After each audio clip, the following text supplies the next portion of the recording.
The CEO's daughter called me just security the same way someone might flick lint off their sleeve, casual, dismissive, and with absolute confidence that I didn't matter. She said it loudly, too, right in the lobby, in front of 2 clients and half the morning staff. I was holding the door for her. She didn't even look at me when she said it. That's when I knew, really knew, that Hannah Whitaker, freshly hired director of culture, had no idea who she'd just humiliated. And she definitely didn't know that the company her father ran had a critical contract with a German government partner, or that I'd lived in Munich for 7 years before taking this job, or that the security footage she abused daily was monitored and logged, and that her behavior was now a liability with an international paper trail. She thought I was powerless. She was about to learn I was the worst person in the building to underestimate. Hannah arrived only 2 weeks earlier and floated through the office like a bored heiress doing community service. She interrupted meetings, talked down to senior staff, insulted my team, and parked in handicapped spots with zero shame. But it wasn't until that morning, when she shoved the badge into my hand and said, "Skin me through, that's what you're here for," that I realized she'd crossed from irritating to dangerous. Because I wasn't just security. I was head of security compliance. I oversaw digital access logs, physical entry points, cross-border data standards, and our entire international security protocol.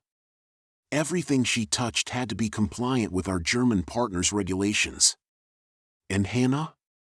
Hannah was a walking HR disaster in designer heels. The unraveling started 2 days later, when she barged into the security room to complain. "My phone won't connect to the guest Wi-Fi," she snapped. "Fix it."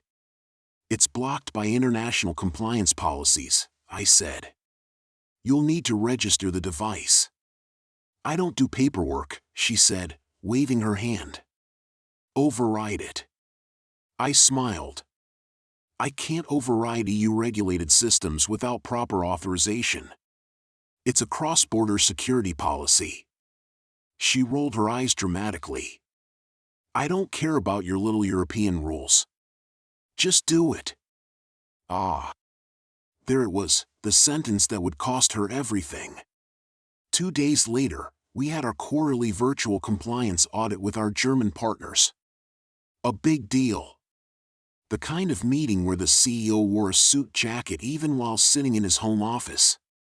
Hannah walked in uninvited, chewing gum, scrolling her phone. "Who are these guys?" she asked loudly. "These guys," I said carefully, "represent our largest European contract." "Oh," she said, "so they're the reason we have all these stupid rules?" There was a silent beat. The Germans blinked at the screen. Hannah smirked. I decided to step in before she could dig herself deeper. Switching to German, I addressed the compliance officers directly. "She has been repeatedly violating EU security protocols," I said calmly.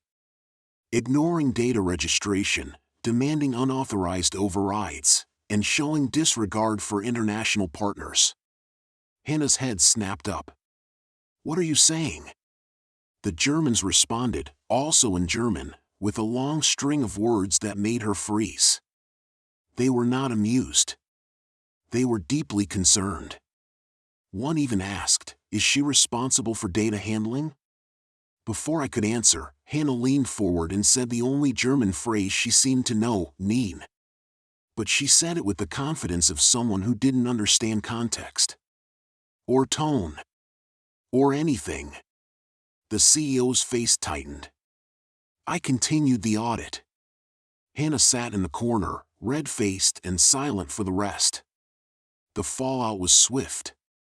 The German team issued a written notice citing behavior incompatible with international security standards. They demanded the removal of the non-compliant officer, attaching timestamps of Hannah's outbursts from the meeting recording.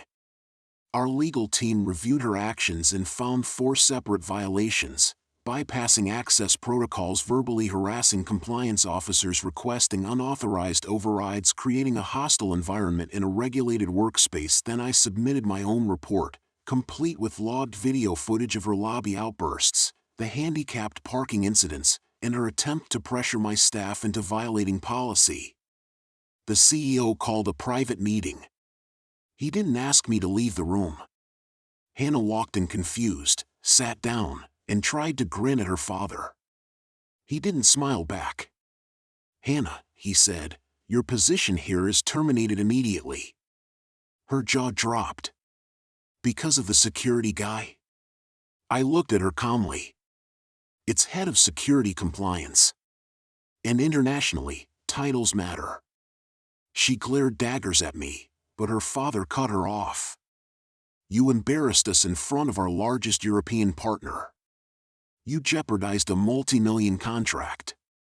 She tried to argue, insisting she didn't know German people were so sensitive. That didn't help. And just like that, the CEO's daughter, untouchable, arrogant, untethered from consequences, was escorted out of the building by the very security team she'd been calling door staff and rent-a-cops for weeks. She didn't look at me when she passed, but I didn't need her to. The silence was satisfying enough. The day after she left, the German partner emailed me directly, "Thank you for your professionalism. Your intervention protected this partnership." The CEO forwarded the message with a note, "Promotion coming soon. Let's talk." Turns out understanding German compliance wasn't just useful. It was career-altering. And sometimes revenge doesn't require shouting, threats, or theatrics. Sometimes all it takes is speaking the right language at the right time to the wrong person. Hannah didn't disappear quietly. Of course she didn't, people like her never do. The morning after her firing, a storm of social media posts started circulating. She claimed discrimination, nepotism backlash, male-dominated corporate sabotage, and even that I had conspired with foreigners to ruin her career. It would have been funny if it weren't so wildly inaccurate. Still, the PR team went into panic mode. The CEO called another meeting with me, not to reprimand, but to strategize damage control. He looked tired, older than usual, but there was a sharpness in his eyes. "She's causing a mess," he said. "But your report and the audit recording cover us. The partners fully support the actions taken." "Understood," I said. "I'll reinforce security on internal systems and external access. Her company phone is already locked out and archived." He blinked at me. "Already?" I nodded. That's when he exhaled, like someone who'd finally realized he wasn't running his company alone anymore. But outside of the boardroom, a different shift was happening. Employees who used to walk past me without a second glance suddenly stopped to talk. Not out of fear, out of recognition. Appreciation. Someone had finally stood up to the entitled chaos that had been poisoning the office. The IT director brought me coffee. HR thanked me for documentation that saved their sanity. Even longtime executives quietly said, "Good work." They didn't care that I spoke German. They cared that someone defended the standards that kept all of us employed. Meanwhile, Hannah kept crashing downward. Her social posts backfired. Fast. A few ex-employees of her previous jobs began commenting under her threads. She bullied interns. She harassed staff at events. She used her dad's position to override policies. She made us work overtime so she could fix vibes. Her own history swallowed her accusations like a sinkhole. Even her influencer friends distanced themselves, offering careful variations of "we support mental health" statements while refusing to defend her actions directly. It was almost poetic. She had tried to tear down the company's credibility, but all she'd really done was expose her own. The CEO sent me one more message that week, good instinct staying quiet. "Thank you." He understood what I did. When someone is destroying themselves, the kindest and most efficient response is silence. A week later, we had the follow-up call with the German compliance officers. This time, no interruptions. No gum snapping. No insults about European rules. Just calm, professional conversation. At the end, the lead auditor spoke directly to me in German. Your conduct avoided a major escalation. You have our respect. The CEO, who understood maybe 10% of the language, glanced at me with curiosity. When the call ended, he asked, "What exactly did they say?" "That our partnership will continue uninterrupted," I said smoothly. He smiled like I'd just handed him a winning lottery ticket. Later, in the afternoon, HR scheduled a private meeting with me. Inside was a single envelope and a contract. Salary increase, significant. Expanded authority over international compliance. Direct reporting line to the CEO. Company car option. At the bottom was a handwritten note: "You kept the company together when someone else tried to tear it apart.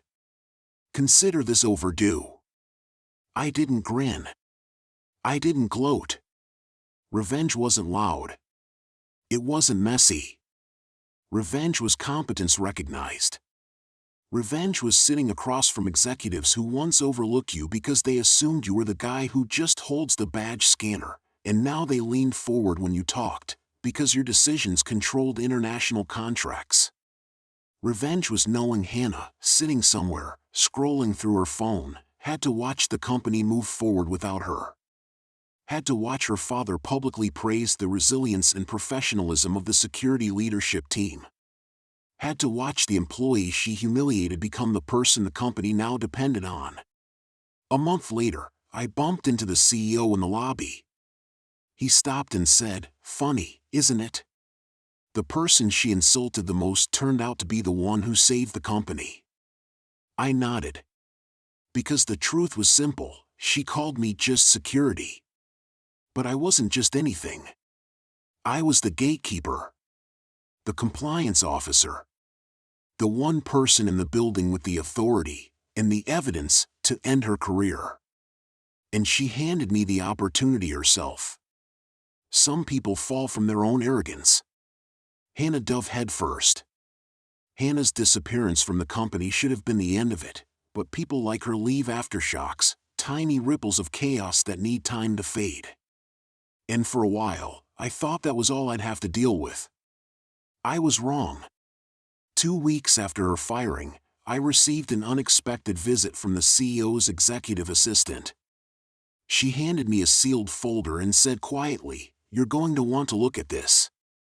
Inside were screenshots. Dozens of them. Messages from Hannah to external vendors, sent months before the German audit, using her father's authority to negotiate special arrangements that violated nearly every international compliance rule we had. Kickbacks. Unauthorized access.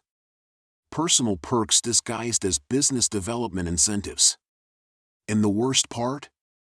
She'd used the company's emergency override credentials, something she never should have had access to approve payments she wasn't authorized to touch. For a moment, I just stared at the pages. Then, slowly, like paint dripping down a wall, everything connected. Her hostility. Her defensiveness. Her panic during the German meeting. Her obsession with appearances. Her attempt to publicly frame the company as corrupt. It wasn't random at all. It was self-preservation. She knew the audit would expose her, and she needed a scapegoat. Preferably someone she believed was beneath her. Preferably me. The assistant cleared her throat. "The board wants a full internal report. They trust only you with this." There it was, irony wrapped in poetic justice. The same woman who mocked my job title had left behind a digital footprint a freshman forensic tech could have traced. But they wanted me. Not because I was convenient, because I was thorough. Careful. Precise. Because I didn't cut corners. Because I didn't overlook vibes. Because I did the job she never respected. For 3 days, I worked silently in the server room. I pulled logs. Recovered deleted emails. reconstructed the series of approvals she hid inside mislabeled folders, pieced together her trail like a puzzle she thought no one smart enough would ever assemble. By the end, the evidence filled an entire binder. When I delivered it to the board, the room went silent. A heavy, sinking silence that only occurs when people realize they've avoided a catastrophe by inches. The CFO closed the binder slowly and said, "You saved us millions in fines. Possibly criminal charges." Then he added, "She really thought you wouldn't catch this, didn't she?" I didn't answer. I didn't need to. They all understood. 3 days later, the CEO called me into his office. He looked tired, but settled, like someone who had finally wrestled a shadow into the light. "Hannah's situation," he paused, choosing his words carefully, "is now out of our hands. Legal is handling it." I nodded once. He continued, "I owe you a sincere apology. For underestimating you. For allowing her behavior to continue unchecked. For not seeing what was right in front of me." He looked me straight in the eyes. "And for what it's worth, you are not just security. You are one of the reasons this company still stands." I had worked in corporate environments long enough to know apologies like that were rarer than diamonds. He leaned back in his chair, exhaling. "We want to promote you. Head of Global Compliance and Security Integration. You'd oversee all cross-border audits and certifications."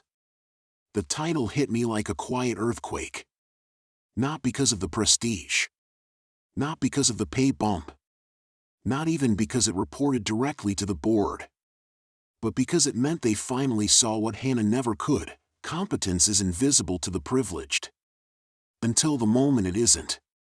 That night, I walked out of the building with my new badge clipped to my belt. The same belt Hannah once pointed at and sneered, "Guess they hired you to look tough, huh?" Funny. I hadn't needed to look tough. Not once. All I needed was my training. My ethics. My patience. And the one thing Hannah never realized could be a weapon: my mind. In the end, she fired the shot that took down her own career. I just pointed out where it landed. And the company, the one she thought she owned, the one she thought I didn't belong in, now stood with me at its center. Quiet. Steady. Unshakable. Exactly the opposite of what she believed I was.